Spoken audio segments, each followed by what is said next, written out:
Hi, everybody. Today's February 15th, 2024, and I'm honored to have with me Adam Coleman, the president of Aintblackistan. Did I get it right? Correct. Correct. I've never visited there, but so shortly we will be doing that. Tell us the derivation of that name and your thoughts and interests.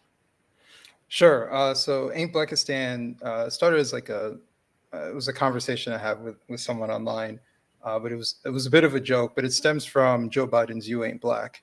Yeah. So uh, I created a fictitious nation of Black people who apparently aren't Black.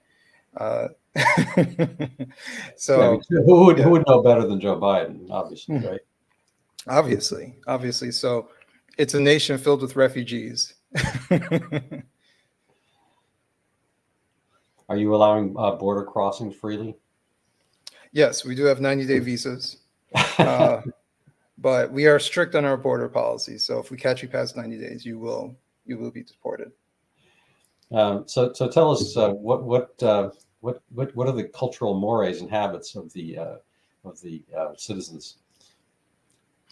Uh, in some ways, we're very libertarian, and in other ways, uh, there's a little bit of authoritarian in there. It's a mixed bag. It really depends what it is. We're very strong on our borders, uh, but at the same time, we give people the freedom to be themselves. Well, I have noticed that. So I've followed you not forever, but in the last couple of weeks, Mhm. I actually uh, I interviewed your brother Ron. Uh, Yes.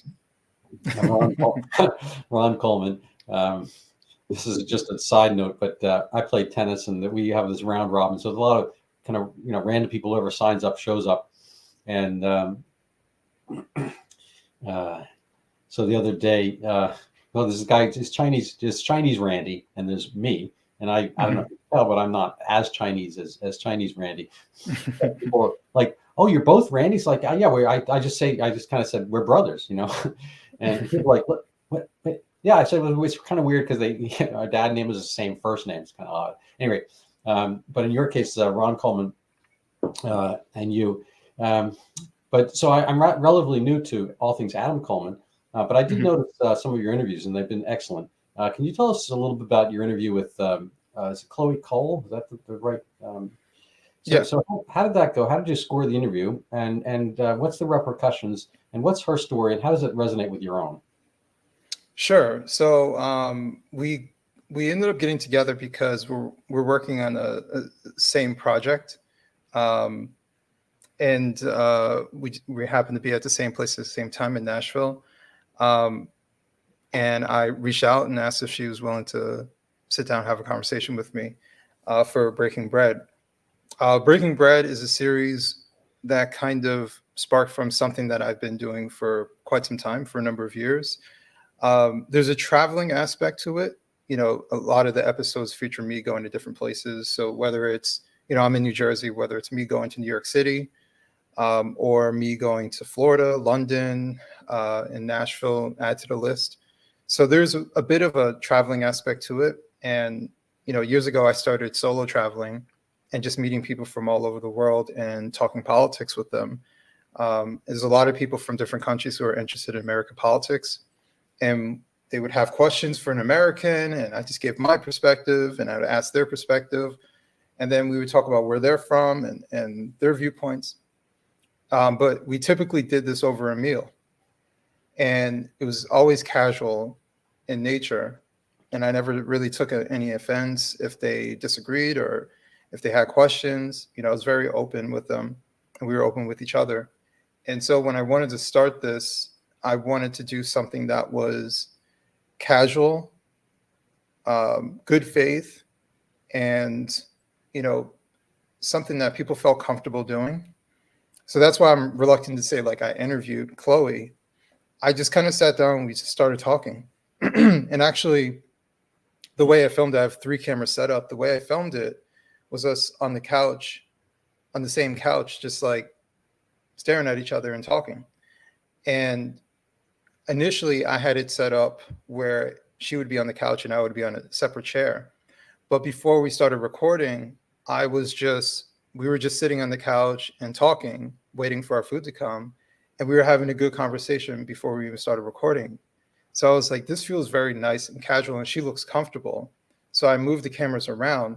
So honestly, the episode hasn't come out yet. It's probably not coming out for like 3 or 4 weeks. Mm-hmm. But it's probably the best episode I filmed because it felt so intimate. Mm-hmm. And the topics that we were talking about were very personal and eye-opening from both sides.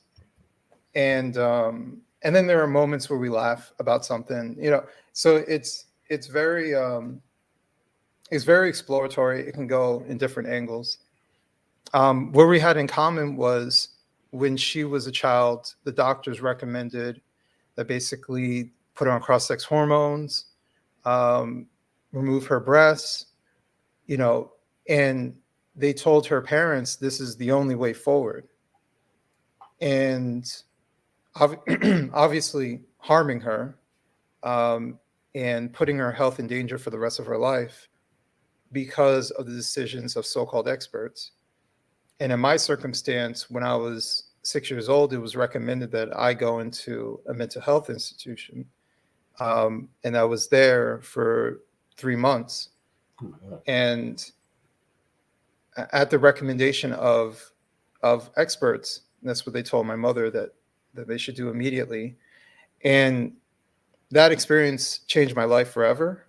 My temperament, my willingness to be open, how shy I was, become even more introverted after that. And with Chloe, it was, she told me that she wasn't suicidal before, but she was definitely suicidal afterwards. It just made her life worse. So that's like the commonality, and we discussed it a little bit in the episode, but that was the commonality that we shared, when we were talking about these different experiences. There's a lot to gain from that. I'll just give 2 quick anecdotes. I'm the father of 2 men, but they were kids once, and so was I 1,000 years ago. But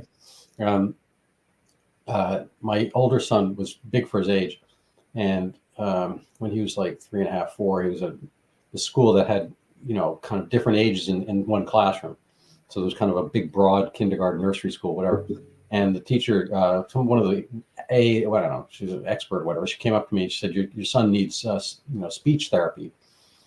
And I said, I don't think he does.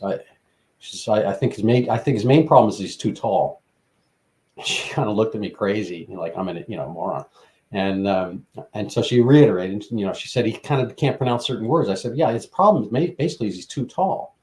And she kind of like, what? I said, well, let me ask you a question. How old is he? And she says he's like 5 or 6. I said, no, he's actually 3. He's almost 4. I was, oh my God, he's so tall for his age. Anyway, but it's kind of like, she had not investigated to the actual, he speaks fine for a 3.9-year-old. He doesn't speak that great for a 5-year-old. But people grow into things. And the other one anecdote I'll give is the unfortunate case of, a friend of mine, daughter, and they did this mastectomy before she, finished puberty. And, she's in her own stage, whatever you want to call it now, of the same pathway as Chloe. But I was talking with the mom separately while this was happening. And, I was kind of confused because they kept saying they don't want to go for the college interviews. They don't want to do this. I'm like, I thought your son already went for college interviews. I thought he was already in college. Like, no. She meant the one person they. It was very confusing. Anyway, we got through that. And she said, well, we started doing that because she's so confused, or they are so confused, with puberty. And she said, I gotta say, when I was a kid, she was saying, when I was that age, I was also really like blown away by growing breasts, and I was so I don't know, emotional, whatever. It's like, okay, but you survived it. I mean, I didn't say any of this, but it's like you survived it, and you went on to have marriage and kids. People are confused at various ages, and to think that this is an impossible, kind of Chinese box, mystery puzzle that people can't get out of, Right. is a sadness. So it looks to me as if you managed to, I'm not saying you don't have necessarily issues. We all have issues, but you seem to be in touch with some of them, and introversion, say. You have an aspect of extroversion in the fact that you can bring some of your thoughts to writing and to the public. How has that been for you? And what are the kind of ongoing challenges that you have in presenting your word to the world? Well, I will say this, before I started doing anything publicly, I did a lot of work on myself. Because if I didn't, I wouldn't be able to do what I'm doing today. Um, it took a lot of getting comfortable in my own skin, getting over social anxiety, things of that nature. Traveling is a big thing that really, like, tremendously helped with my social anxiety. Especially when you go to a place you've never been before, you don't understand the language, you're kind of thrown into the deep end. Everything is new, and even after my first trip, it was a huge relief, and I didn't realize how big the anxiety aspect was in my life until it was gone. You just kind of get used to it, um, and then especially over time, just building confidence. So, like, I would say since I became public, I've only just gotten stronger. I've only become more confident, more sure of myself. And I felt like also while writing my book for 9 months, I was also mentally preparing myself to become public. So I was saying, worst case scenario, I might get canceled. Worst case scenario, I might lose my job. And I had to be okay with these things. And thankfully, none of that stuff happened. It was the complete opposite. I was embraced. I didn't really lose. I lost a few friends, but they weren't like super close friends. My family overwhelmingly supports me. So I didn't have to experience these things, but I think the mental preparation for it to possibly happen and to be 100% okay with it, so I wasn't blindsided if it did happen, made me stronger beforehand. I think there are times when people like all of a sudden get in the public eye and aren't prepared for it. Mm-hmm. So I think mentally preparing myself for the worst possible scenario has made me stronger. And then becoming public and then having opportunities come up, like public speaking, I had never done it before. Going on live television, I had never done it before. All of these different things, I wouldn't be able to do it if I didn't do all the work beforehand. Mm-hmm. And then it just becomes getting used to it, developing a skill, developing strategies as far as how to handle being a public face. Even on, like, I'm not like some super famous person, but like you face criticisms, you face people who disagree with you and things like that. How do you handle it? And so far, I think I've been handling it pretty well by just focusing on my mental health and picking and choosing my battles. Hmm.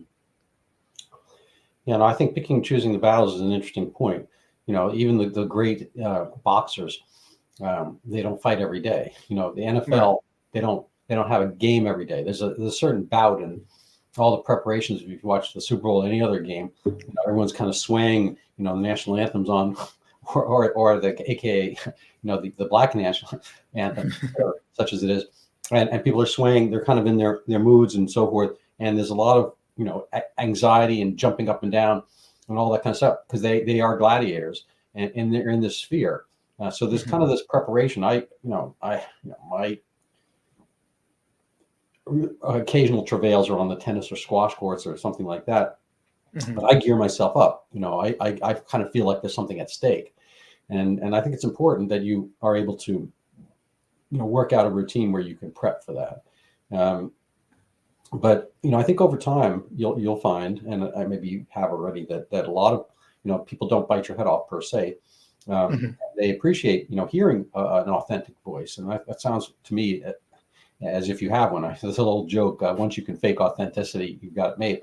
But I don't think you are, and I think No. people want to hear the pathway. And so I kind of come back to first principles here. What is it about Aintblackistan that people want to hear? And obviously you can talk about the derivation of the term, But Mhm.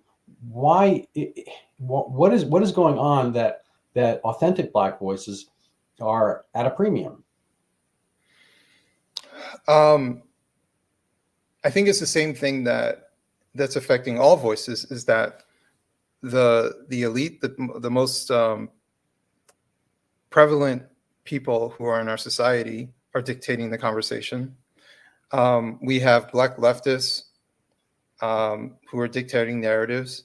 We have uh, Black wealthy millionaires who might be in media, who might be just general celebrities, who just repeat leftist narratives as well. They repeat oppression narratives, even though their life is nothing but, privileged. They say that nobody can do things, yet they've they've been able to accomplish everything they wanted to do, right? And I see a lot of gatekeepers when it comes to that, as far as voices go. But the same problem that it's facing for Black Americans, it's almost as bad. Sorry for my voice. It's almost as bad for everybody else. I think in general, the working class, the average American's voice is being suppressed. Um, they're not being represented within the media. They're not being considered. And when finally someone acknowledges their voice, they're saying, they're gaslighting and saying that's not actually what they care about, right? I sat down, I did an episode with David Marcus, the columnist, and I was talking to him about this very thing. And we were talking about how like the media was finally going out into middle America and talking to people who like Trump, and they said, it sounds like he's finally like listening to our voice. And then in the next breath they would be like, but that's not really the reason why. Right. Like they're telling you that no, it's because of white supremacy, it's because of they just hate foreigners, it's all this other junk. And so their voices are quickly overshadowed, inserted with some leftist dogma, and no one is actually being heard. So I think for a lot of my articles that I write, I come from a perspective of, this is not what regular people care about, or this is actually what regular people care about. Like, this is nothing but noise, and this doesn't help anybody. Mm-hmm. This doesn't represent most of the Black people that I've ever encountered. They don't actually care about this stuff. This is silly, right? This is privilege. This is privileged Black American bullshit, right? Which coincidentally is privileged American bullshit, right? Mm-hmm. It's the same stuff. They just put a blackface on it, but it's the same nonsense. I just feel like, as someone who's been poor, who's struggled, who's been through all this stuff, I just feel like there are very few people who say the thing that I'm thinking within our media, whether it's a journalist or whether it's someone who just writes an occasional opinion piece. But it's very, very few people who are just having a common sense viewpoint on any given topic that actually represents what people are thinking, right? It is always from a sense of ideology. And this is somewhat bipartisan. It's coming from a place of ideology and their belief system. And it's not coming from a place of even just some anecdotal evidence or just like personal experience or, something like that. I find that, as someone who didn't go to college, who doesn't have a writing background, yet I'm able to find some success in a field of writing. And people enjoy what I have to say. And it's because I'm actually saying something that people really want to hear and they've been longing to hear. I think there are a lot of people who are tired of being angry, which is why a lot of my articles are very empathetic.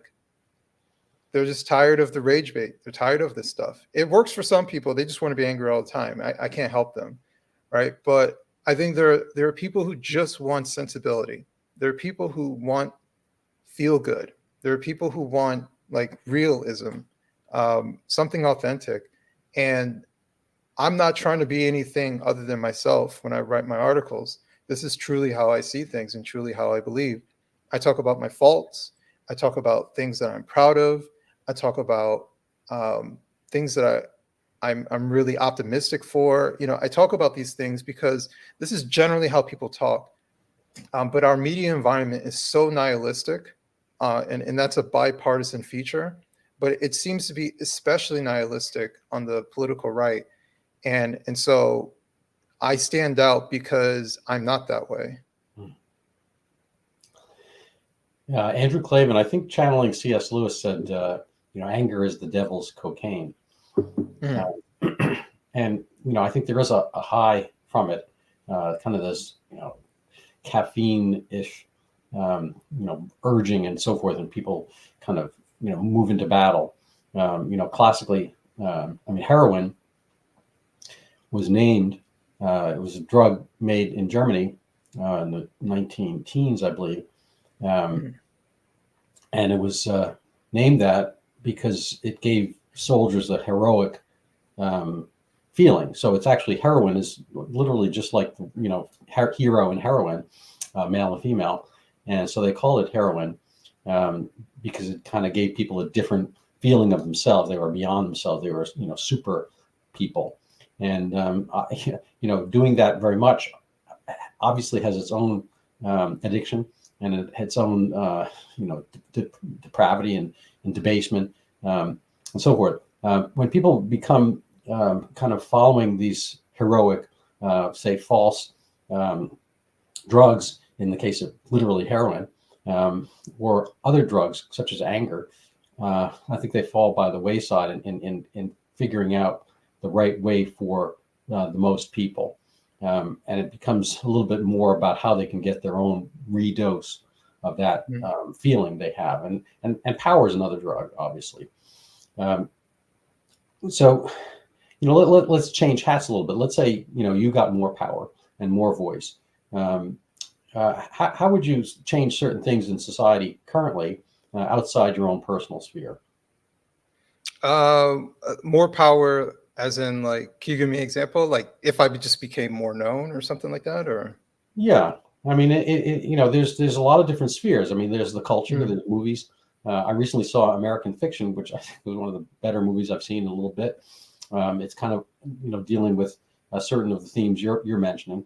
Kind of like, what are the voices? What are the voices that are get promoted because they help keep the power structure, or keep certain people getting their own anger slash power drug. But on a, I don't know, I guess on a, if suddenly you were the president of a, state, a county of Aintblackistan and so forth, how would things change? I would have a purposeful campaign to restore optimism. I think that is something and I think sometimes, and this comes from, like, the pessimists, they think that being optimistic means, like, blind to reality, right? That you're just ignoring all the bad stuff. No, that's not. Like, we could talk about the bad stuff. We always talk about the bad stuff. But what I'm saying is, optimism is optimistic that the bad stuff will get better, right? And it's trying to find a way for that to actually happen. And I think there are many ways for the bad things that we complain about to actually get better. But I think that, I'll give you an example. 9/11 was the most patriotic time that I've ever seen in my life. It was like there was a campaign to restore from this terrible, tragic event that we all watched on television, and to bring back American pride, right? And we rallied together, and we grew stronger as a nation. We sold out on American flags. Like, there was a campaign of the terrorists will not win, right? It's that kind of restore of a nation. It's optimistic that the terrorists will not win. We will fight back. We will get stronger as a nation, and we will do this together. I think we need some of that, right? And granted, I don't think we should have a terrorist event for it to happen. But I think that we need to have more of that. We need to have yes, this is bad, but we can fix this, and we will get better, and we will get stronger. And it is possible to do so.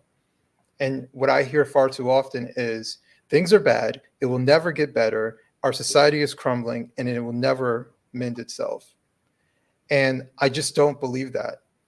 Right now, it can be that if you never want to fix it, right? You can't fix something if you don't believe you can fix it, right? And so the first thing we have to do is retrain our mentality, right? So I think that's why like partisanship is poison in politics, right? Believing that the other person on the other side can't come anywhere close to wanting the same thing that you want, and so you just don't refuse to work together. And what I'm trying to show with like breaking bread is that you can sit across from someone who clearly is on the other party or from a different political spectrum, and they have like a different path, but you realize that they want the same outcome as you, right? And I have an episode that's coming out in like a week or two. I sat down with a Democrat strategist. You know, I'm not a Democrat anymore. I'm not a Republican. I'm an independent. I have some right-leaning viewpoints, but you know, I'm sitting there talking to her, and we talked for about an hour and a half. I never said I disagreed because we found areas that we agreed, and we got closer, and I understood where she was coming from. And there might have been things like how she was saying something that I wouldn't say it like that, but she's her own person. And at the end of the day, I agreed with her stance, and that's what was more important. And I think there needs to be more of that. You know, it sounds cliche, bridges and, you know, reach across the aisle and stuff like that. But I think it is possible to do so, but it's impossible to do so if you think that the other side wholly agrees with the most heinous part of that political spectrum, right?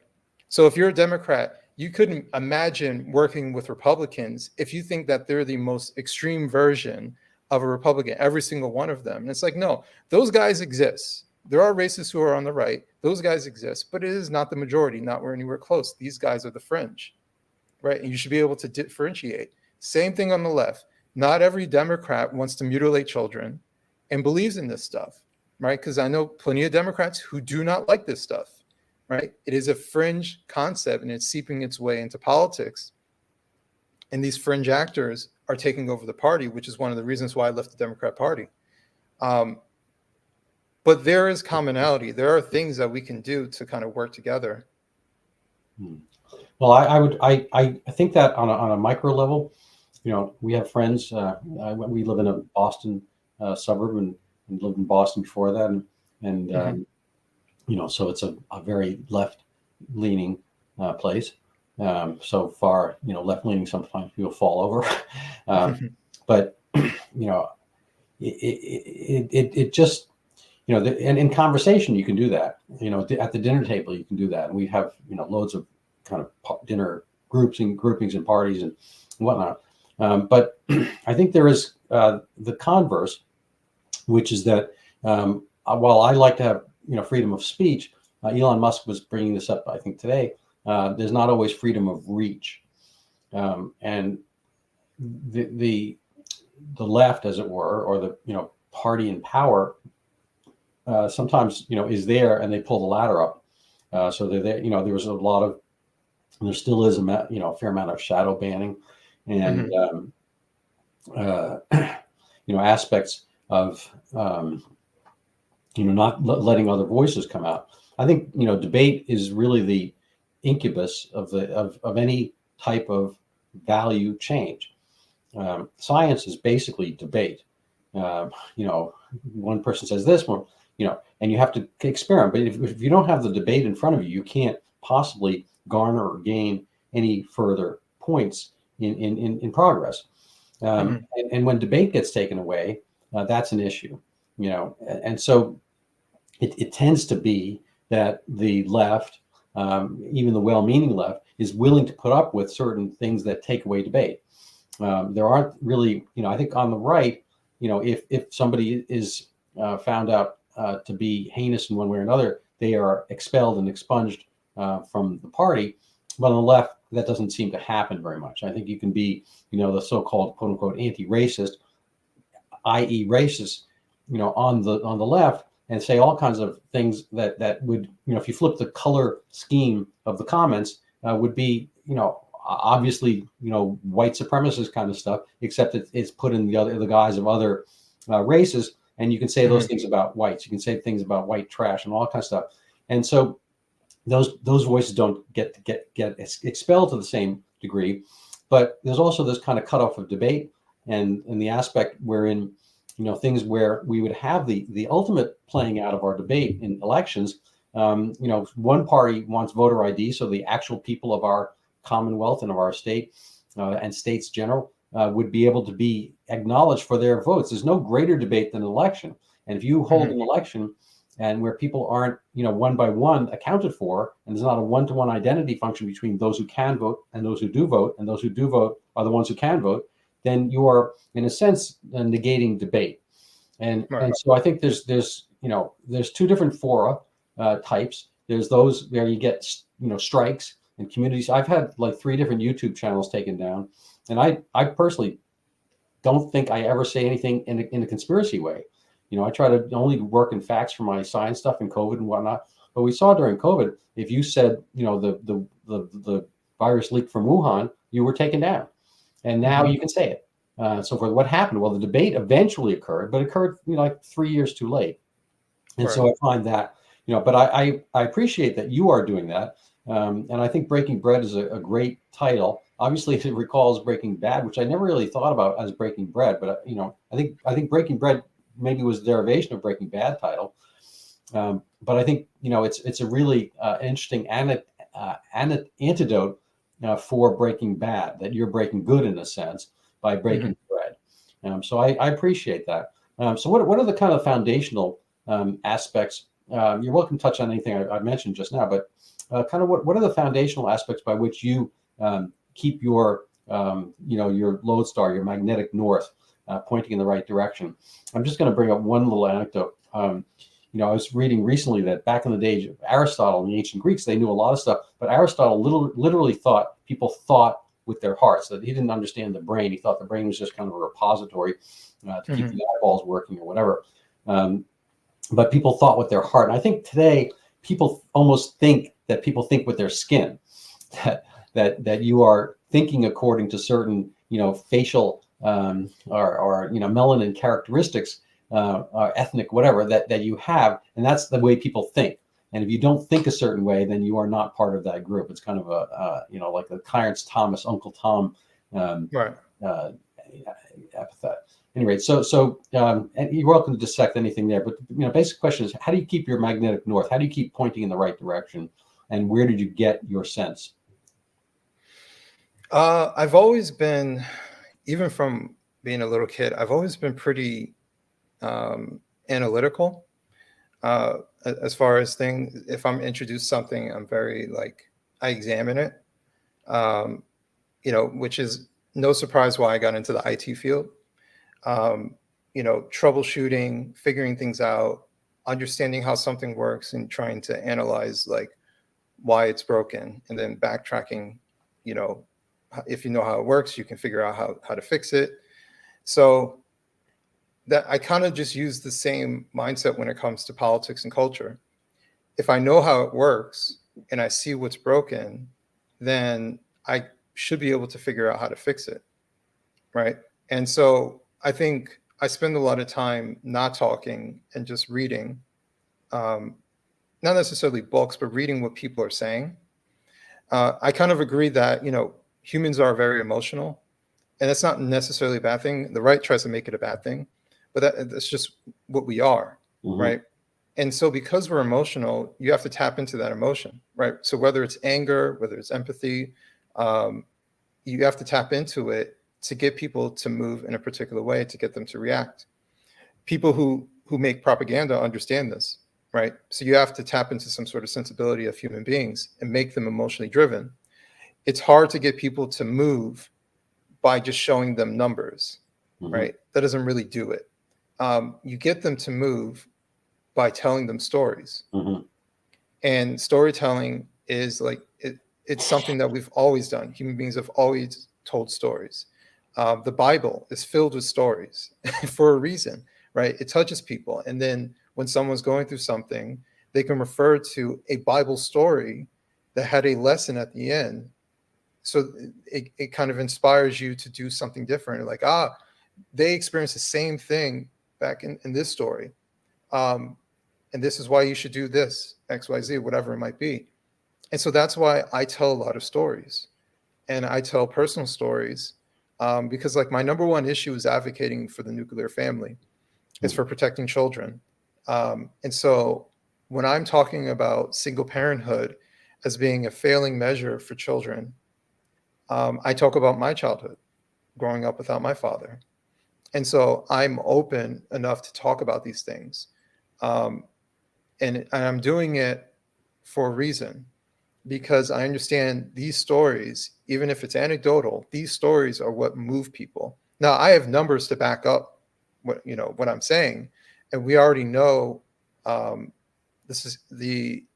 we already know like the success rate of children who grow up in 2-parent homes versus a single parent home, right? So the evidence is already out there, yet that doesn't move the needle, right? And it's because we don't have enough people who are willing to tell the story. We don't have enough children who grow up in that environment who are willing to criticize how they were raised, because it comes off as them either being A, ungrateful, or B, going after their mother. And so we have to risk these things when not many people are willing to risk these things. And so for me, I was willing to tell my story at the risk of it sounding like I'm going after my mother. But it's not. I'm not trying to go after my mother. And I do everything possible to say that my mother isn't perfect. I love my mother, but I'm not perfect either. None of us are perfect. So like within my book, I criticize myself, my father, my mother. I criticize everybody because I actually care. And I think we've lost that willingness to criticize people that we care about as well. I think that is a form of love. Right. You don't want to argue all the time. I have the handcuff of love right here, and we celebrate, Valentine's Day, where you theoretically you're shot by an arrow right in your heart, which is kind of a funny, gruesome way of looking at love, because obviously you did get shot in the heart with an arrow, you die. But I mean, in a sense, there's kind of the rebirth. You come out different, and it's an irony. My wife and I, we were dating for a while, and for a number of years, as a matter of fact. And one of my regrets after the fact is that I didn't, ask the question earlier. I didn't solidify the relationship and marry. And young people, I'm actually going to officiate a wedding in a couple months, but a lot of young people, are skittish about getting married. Both from the left and the right. There was an article recently, I think it's in the Free Press, about that marriage being attacked on the left and the right. There's like Andrew Tate, and he mentioned somebody else, a woman, who are both denigrating marriage from the right, as it were. I'm not sure Andrew Tate is on the right in any way, but that's the way this author characterized him. And on the left, it's been that way for a while. That marriage doesn't count. So marriage was the bedrock of society, and it's really it is society. That is the family is that from out which everything else blossoms. And if you don't have the family and the upbringing and the way of looking at yourself and knowing who you are, I think you're at a kind of a few yards back at the starting line, and it's difficult to run the race. And we see this over and over again. Just as an odd example, Steph Curry is an amazing basketball player, but his being that. You see him pictures at 2 years old and 4 years old with his dad and his brother. It's always with the basketball. Tiger Woods became an incredible golfer. He was starting at a young age. And I'm not saying that's the way people should be groomed, getting their career paths at 3 or 4. But you can see the imprinting that's happening. And that's from a dad, generally speaking. Like, the LaMelo ball and has LeVon ball and Lamar, whatever. There's Lamar. I can't remember all the balls. D'Angelo, whatever. Leangelo. Anyway, there's a bunch of balls, and I'm not saying he's the best dad either, but there's kind of this force of personality the dad brings that kind of gets the kids going and motivated. And I loved my dad, and he left far too early. He passed, he died when I was 20 or so. But the fact of the matter is, not having. I mean, I can't imagine not having had him there. Although he, was hardworking, we didn't see him all the time. We don't go. Dads and moms are different.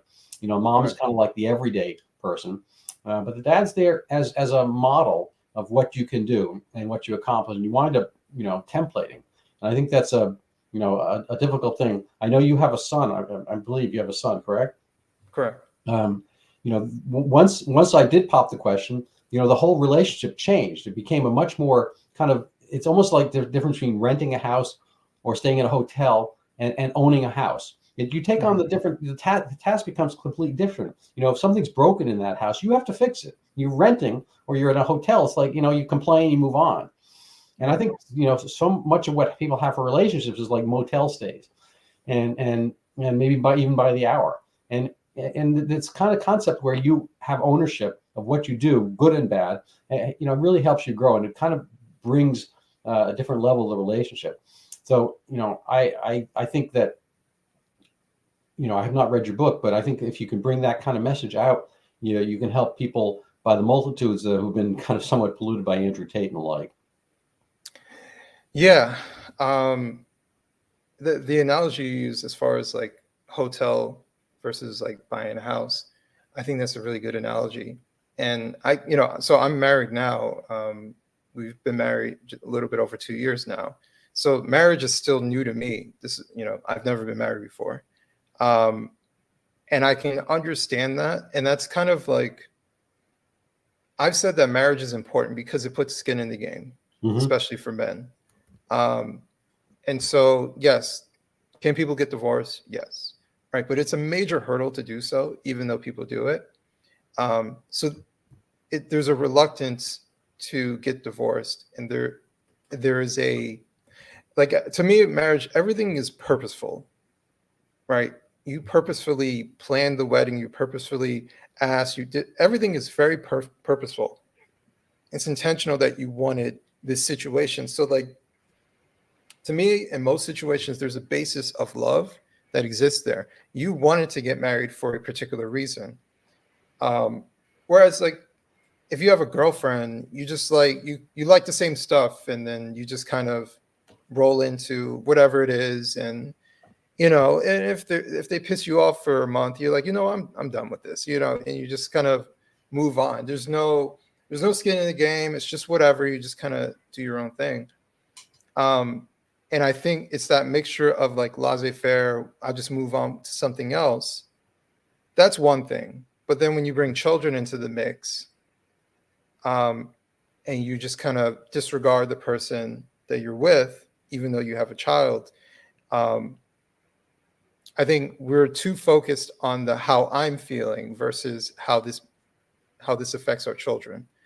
And I want to talk about that more often, because oftentimes when we look at children who grow up in single parent homes, we look at the outcome and say, on the surface, they look fine. Adam has a job and Adam's doing okay, but they don't see the journey to get there. And they completely overshadow the ones who don't make it, right? Which are a lot of them. Whenever I write about stuff like this in the public, especially for the New York Post, I get emails from people who work in prisons, juvenile homes, some sort of corrections, and they all say the same stuff. I worked at the juvenile home, and there was only one kid that came from a 2-parent home. Right. The rest of them grew up in single-parent homes, were foster kids, and they were just thrown around in the system. Tricky. It's tricky. I think there's a big loss. I did in my medical practice. I had a regular general medical practice, but for about 8 years, I did narcotic detox, outpatient, a slow, gradual 4-month process. And my cohort, the patients I saw, it's like that syllogism. Not all Muslims are terrorists, but all the terrorists were Muslims. It's not that everybody from a single parent household turns out on narcotics, but almost all the ones on narcotics were from that exactly. and whatnot. So I think this, especially for boys/men, I think there's a huge gap. Girls growing up in a single family household, they have the templating going on. They can see what a mom is, what a woman is. And the guys, they wind up going out to gangs. and whatnot, unless they can kind of straighten their lives out. The example I like to use, in the converse is LeBron James, whose dad, I mean, as wealthy as he is, billionaire plus, nobody's come forward and said, I am LeBron's dad.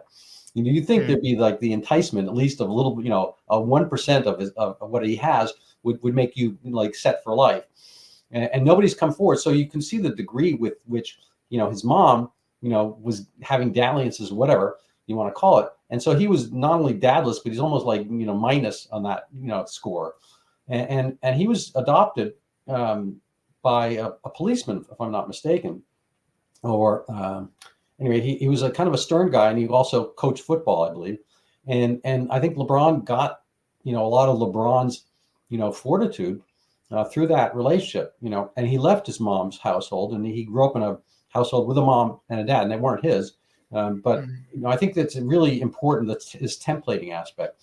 So I think people, I think you can kind of extrapolate from being a dad and being kind of a father to certain ideas. And I respect that. We're kind of rounding out our quarter hour because we don't quite have a full hour today. But I'd love to have you back on to continue the conversation. But any final parting words before I show people your book? No, I would just like to add to what you said. The way I kind of see it is you increase the likeliness of those things happening, right? So it is not a guarantee, like you said, that they become drug addicts, they end up in prison or anything like that. Obviously, there are lots of people who grow up in single parent homes who are not in that position, regardless of race. However, you increase the likeliness of this happening by growing up in this situation. Just like smoking doesn't guarantee you get lung cancer, but smoking increases the likeliness of you getting lung cancer. Right. So I'm going to show people your book here. So I have a friend named Victor who I golf with. Maybe he'll buy this. Black Victim to Black Victor. And people can find it on Amazon. And you also have a page on Twitter, if I can find it here. So Adam Coleman, president of Aintblackistan.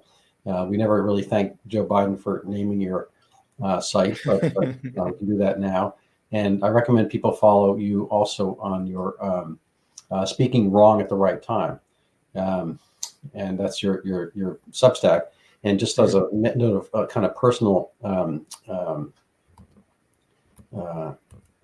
personal promotion, like people take a look. If they want to help support my podcast here, they can buy my book, totally different topic. It's called Overturning Zika, the Pandemic That Never Was. If people remember Brazil, 2015, 16. The U.S. Had some scare with this as well. We have some tropical parts of the U.S. And we spent $1 billion kind of drive the engine to fix this problem, but it turns out the science was never really there in the first place. That's why it's never occurred, and kind of people don't hear about it anymore. This is a great kind of Sherlock Holmes attempt at understanding science, as it were. So I recommend people buy it, and even better if they read it. And if they read it, they review it, and ditto for your book. So thank you so much, Adam, for being with us today. I appreciate your time, and hopefully we'll be able to chat again. Thank you so much for having me.